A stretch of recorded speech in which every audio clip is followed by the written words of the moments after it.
अध्यक्ष, आदरणीय मुख्याध्यापक सर, माननीय शिक्षक वृंद, मान्यवर पाहुणे आणि माझ्या मित्रमैत्रिणींनो, माझे नाव स्वरा भगवंता गुजर. मी आता 6वीत शिकते. आज आपण सर्व इथे शिक्षक दिन साजरा करण्यासाठी जमलो आहोत.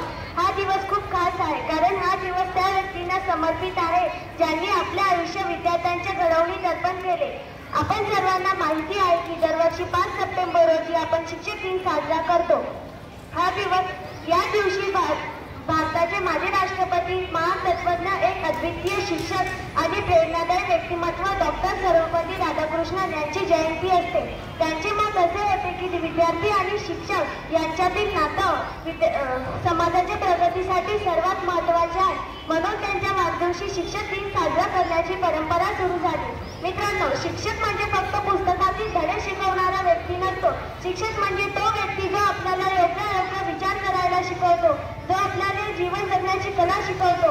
गणित, विज्ञान, इतिहास या विषयांचा तो आपल्याला स्वयं, प्रामाणिकपणा, शिस्त, आदर आणि मेहनतीचे महत्त्व शिकवतो. शिक्षकांना अनेकदा दुसरे पालक म्हटले जाते, कारण शाळेत ते आपल्या मुलांप्रमाणे आपली काळजी घेतात. विद्यार्थ्यांच्या यशात जेवढेच भावनिक गुंतलेले असते. आपण चांगलं यश मिळवलं की त्यांना आपल्या इतकाच आनंद होतो आणि आपण चुकलो की ते आपल्याला उचलून पुन्हा पुढे जाण्याची प्रेरणा देतात. आयुष्याच्या प्रत्येक टप्प्यावर आपण शिक्षकांचे महत्त्व अनुभवतो. एक शेतकरी बी पेरतो तेव्हा त्याची काळजी घेतो, तसेच शिक्षक आपल्या ज्ञानाचे बीज आपल्या मनात रुजवतात. काळाच्या ओघात ते बीज मोठी होऊन आपल्याला यश आणि मान मिळवून देतात. मित्रांनो, आजच्या आधुनिक युगात तंत्रज्ञान वाढलं आहे. इंटरनेट आणि कृत्रिम बुद्धिमत्ता आपल्याला माहिती देतात, पण खरी शिकवण फक्त शिक्षकच देऊ शकतात. कारण मशीन फक्त उत्तर देऊ शकतात, पण संस्कार, मूल्य, जीवनातील आदर्श हे फक्त शिक्षकच देऊ शकतात. आपण डॉक्टर झालो, इंजिनियर झालो, वकील झालो किंवा कोणत्याही क्षेत्रात मोठे झालो तरी त्या यशामागे शिक्षकांची शिकवण, त्यांचा आशीर्वाद आणि त्यांचे मार्गदर्शन असतात.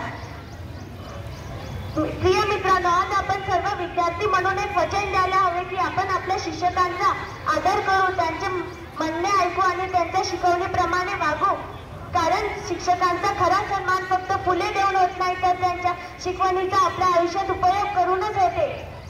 शेवटी मी एवढेच सांगेन की गुरुशिवाय ज्ञान नाही, ज्ञानाशिवाय प्रगती नाही आणि प्रगतीशिवाय जीवन नाही. म्हणूनच आपण नेहमी आपल्या शिक्षकांचे ऋणी राहिलो पाहिजे. सर्व शिक्षकांना माझा मनपूर्वक प्रणाम आणि शिक्षक दिनाच्या हार्दिक शुभेच्छा. धन्यवाद.